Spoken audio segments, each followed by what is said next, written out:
What's up, everybody? Welcome to this week's episode of NVTV.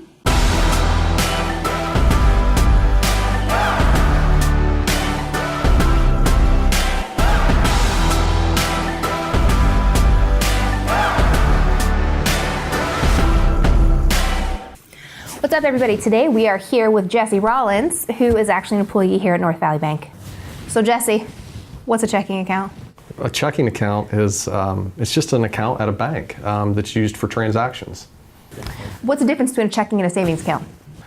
So the difference between a checking and a savings is that a checking account you can do transactions daily on. A savings account is meant to be limited on the number of transactions that you can use. It's more meant for saving. Right, yeah, hence savings. Yes. Yeah.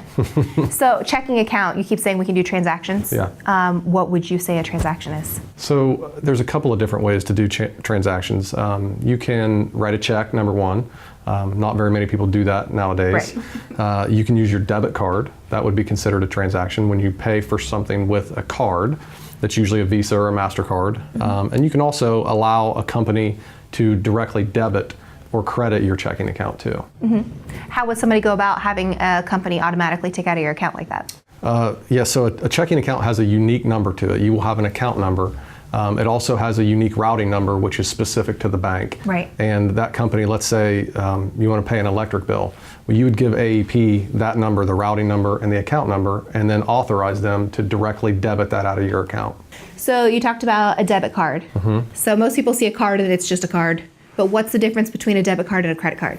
Yeah, so a credit card is something you actually have to apply for. You have to be approved for the card, and you get issued a credit limit. A debit card is simply tied to your checking account, and however much money you have in your checking account, that's how much money you can spend on your debit card. And when you make a transaction, it pulls the money directly from your account and sends it to whatever place you did the purchase or made the purchase at. Right. I think it's good we talk about that because a lot of people, especially young kids, don't understand your debit card's tied to your account. Mm-hmm. So if you only have $50 in your account and you try to spend $60, your debit card's not going to let that go through. Yeah, so you can only spend what you have. Right. Absolutely.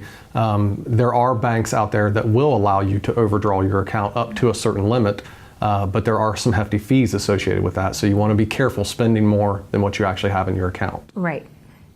So checking accounts, why would somebody have a checking account instead of just putting your money in your top drawer of your dresser? Okay.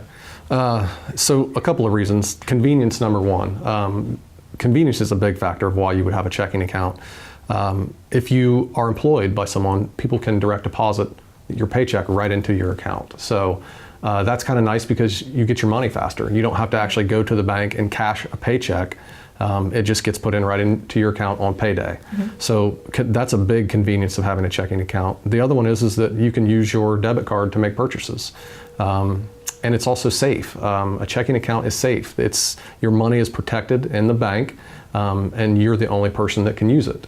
If you're walking along the street and a $100 bill slips out of your pocket, you might never find that $100 bill again. But if you happen to lose your debit card, you can call the bank, cancel it, and have a new one issued right away. Right. So it's very safe compared to carrying cash. Right, and you have FDIC insurance. Correct. So, if your money's in your top drawer of your dresser and somebody breaks into your house, you can't get that back. Chances are it's gone. Right. If it's in the bank, you're insured. You don't have to worry about anything. Right. Yep. So a lot of kids, their parents will set them up with savings accounts, things like that.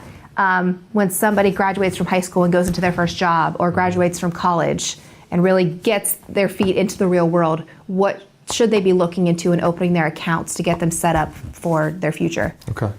I think that the most important thing is they need to have established a little bit of knowledge about what an account is prior to them going into the real world. Right. So they need to learn that how to keep track of their money. And one way to do that is to start a checking account with your child and let them log on to their online banking. Let them use a mobile app on their phone to keep track of how much money they actually spent versus how much they have. So I think that is a big step. And also, you really need to learn the importance of credit. How credit can affect you in a good way, but also in a poor way. Right. So. Yeah, that's good. That's a good thing to think about. a lot of kids get out of school and don't think about their credit score, and then it can come back to haunt them later. Yeah, you know, when you first go to college, you get bombarded by credit card companies wanting you to sign up for this or sign up for that. You get a free hoodie or, you know, a free toboggan or something like that. And usually what happens is kids will mismanage that. Yeah. They charge it up and don't realize what it actually takes to pay that off. So it's very important for people to really manage their credit and actually protect their credit. Yeah, yep, I agree. So how would somebody go about opening up a checking account? Well, the first thing is you need to have a valid driver's license, and you need to be at least 18 years old. And then you can walk into a branch and see really any banker, and they will sit down and they're going to verify that you are who you say you are. And then they are going to ask you, you know, how you're going to use this type of an account. Do you want checks? Are you just going to be using a debit card? Do you want online banking? So you'll have that conversation with the banker, and then hopefully walk out with the type of account that's right for you. Right. And it's good that we're talking about that, because I want people to understand that, especially kids, your banker can help you. Like, they're not just there to open your account. They're there to make sure your finances are good and you're set up for life. So yeah, I think for sure they want to guide you and help you make the right decisions. They'll show you how to set up online banking. They'll show you how to look at your transactions. A good banker will walk you through the account process, not just open it up and send you on your way. right. So you said you have to be 18 to open an account.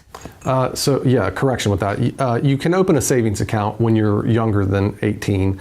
To open a checking account, you must be 18. So a parent can bring a child in and open a savings account, and it'll be a joint account, and the child can then have access to an ATM card, and they can start learning how to be responsible with that account. Then it gives kids a little bit of an insight on finances before they're in the real world and have to deal with it themselves. Yeah, it teaches them, number one, how to keep track of their money, but also hopefully it teaches them how to save a little bit of money. Yeah, and that's key. Yeah. You have to have that cushion just in case something happens. Even if you're in college, I mean, a lot of kids get jobs when they're in college. It's good to have a little bit of a cushion, because that's Yeah. when your tire blows out and you need something, and you've got it in case you need it. Yeah, you really never know what's going to happen, and that's a good reason why you should establish a savings account, is because life throws a lot of curveballs at a lot of people, even young people. So it's good to have a little bit of money stashed away. Yeah. All right, guys. Well, thanks for tuning in. If you have any questions about checking accounts, you want to talk to us about it, drop us a note in the comments, send us a message. We'll be happy to get back to you. Thanks for watching.